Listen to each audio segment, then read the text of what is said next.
माननीय सभापति जी, सदन में ग्रामीण विकास मंत्री जी द्वारा प्रस्तुत राष्ट्रीय ग्रामीण नियोजन गारंटी विधेयक 2008 का समर्थन करने के लिए मैं खड़ा हुआ हूँ। महोदय, मैं समाजवादी आंदोलन से जुड़ा रहा हूँ। इस सदन में बहुत से सदस्य चाहे इधर बैठे हों या उधर बैठे हों, देश प्रेमियों के नेतृत्व में देश में समाजवादी आंदोलन की धारा में संघर्ष करते रहे हैं। उस आंदोलन में सर्वप्रथम हमारे नेताओं ने कहा था कि काम का अधिकार संविधान में मौलिक अधिकार के रूप में होना चाहिए। यदि संविधान में इसके लिए संशोधन करना आवश्यक हो तो ज़रूर करना चाहिए। उसी तरह से डॉक्टर राम मनोहर लोहिया जी ने नारा दिया था कि बिना नफ़े के खेतीबाड़ी उस पर लगे ने माल गुजारी।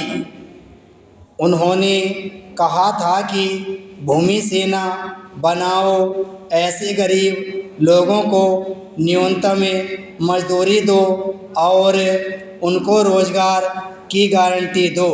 यह नारा समाजवादी आंदोलन के ज़माने से रहा है। हम वर्तमान सरकार को और प्रधानमंत्री जी को इस बात के लिए बधाई देना चाहते हैं कि उनके नेतृत्व में जो न्यूनतम साझा कार्यक्रम बना था, उस दिशा में यह एक सराहनीय कदम है। जो बिल सदन में लाया गया है, उस दिशा में यह एक सराहनीय कदम है। सदन में विपक्ष की ओर से माननीय मंत्री जी, जो इस कमेटी के चेयरमैन थे, उन्होंने भी अपने विचारों को रखा। कांग्रेस की अध्यक्ष ने भी अपने विचारों को रखा और सभी दलों के माननीय नेताओं ने अपने विचारों को यहाँ रखा है और कुछ त्रुटियों की ओर भी इशारा किया है। लेकिन सभी दलों के माननीय नेताओं ने इस बिल का पुरजोर समर्थन किया है। भारत गांव का देश है। गांव में बदहाली, गरीबी, बेबसी, लाचारी और बीमारी तब तक ठीक नहीं हो सकती है जब तक कि गांव के लोगों को हम रोज़गार मुहैया नहीं कराएंगे। रोज़गार मुहैया कराने की दिशा में माननीय मंत्री जी ने और सरकार ने इस विधेयक को प्रस्तुत किया है। हम लोग जिस इलाके से आते हैं, वहाँ से मज़दूरों का व्यापक रूप से पलायन होता है और साल में 3 महीने उनको कोई काम नहीं मिलता है। वे काम करना चाहें तो भी उनको इन 3 महीनों में काम नहीं मिलता है। काम करने की गुंजाइश नहीं है। इस विधेयक से पलायन को रोकने में काफ़ी मदद मिलेगी। वे मजदूर काम की तलाश में इधर उधर नहीं भटकेंगे। इसीलिए उन पर हमें विशेष ध्यान देना चाहिए ताकि उनकी मुश्किलें कुछ हद तक कम हों। विराम पैराचीन। महोदय, माननीय मंत्री जी, अभी इसे 200 जिलों में लागू करने जा रहे हैं और इस विधेयक के पारित होने के बाद बाकी के 400 जिलों में भी 5 साल के अंदर इसे लागू करने के अपने संकल्प को भी इन्होंने दोहराया है। 5 वर्ष के अंदर शेष 400 जिलों को भी ये इस स्कीम में शामिल करेंगे और देश का कोई भी जिला ऐसा नहीं रहेगा जो इसके लाभ से वंचित रहेगा। इसलिए यह एक सराहनीय कदम है। इस काम के लिए हम माननीय मंत्री जी को बधाई देना चाहते हैं। इसमें इन्होंने जो काम करने हैं उन कामों की इलाके के स्तर पर वरीयता दी है, जिससे देश के विभिन्न भागों को काम करने में सहूलियत हो। इन्होंने कहा है कि हम बाढ़ नियंत्रण और जंगल लगाने का भी काम करेंगे। हम लोग जिस इलाके से आते हैं उसका बड़ा भूभाग जल भराव की समस्या से ग्रसित है।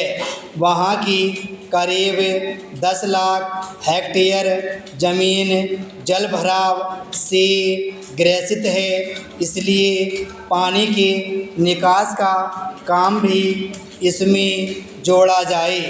1/3 महिलाओं को इसमें रोजगार मिलेगा, वह भी सराहनीय काम है। हम माननीय मंत्री जी से एक बात कहना चाहते हैं कि यह काम पूरा होगा तो निश्चित रूप से बेरोजगारों के जीवन में एक नया आयाम आएगा और उसके साथ साथ उनके जीवन में सुधार होगा, जिससे वे देश की मुख्य धारा से जुड़ेंगे और देश के सर्वांगीण विकास में योगदान करेंगे। मैं सरकार से और माननीय मंत्री जी से मांग करता हूं कि जनप्रतिनिधियों का इसमें व्यापक रूप से सहयोग लेना चाहिए, उनको इसमें हिस्सेदार बनाना चाहिए। अध्यक्ष महोदया, हमारे देश के करीब 6 लाख कोयला खदान मजदूर हैं, जिनमें स्थायी भी हैं और ठेके पर काम करने वाले भी हैं। ये सब मजदूर 25 सितंबर को हड़ताल पर जा रहे हैं। कोयला उद्योग की 5 यूनियनों ने हड़ताल का नोटिस दिया है। इन यूनियनों की मांग है कि भारत सरकार ने जो फैसला लिया है, देश के सरकारी उपक्रमों का भी निवेश करके 40,000 करोड़ रुपये वार्षिक हासिल करने का उसे निरस्त किया जाए। 3 साल पहले कोल इंडिया के 10% शेयर बेचे गए, विनिवेश किए गए। 1% शेयर ब्रिटेन की एक कंपनी ने खरीद लिए। जब यहाँ NCWA ने इन मज़दूरों के साथ वेतन करार दिया था तो वहाँ से उन्हें धमकी मिली थी कि हमारे पास कोल इंडिया ने 1% शेयर हैं, हमारी इजाज़त के बिना आपको वेतन करार नहीं करना चाहिए। विराम स्टॉप।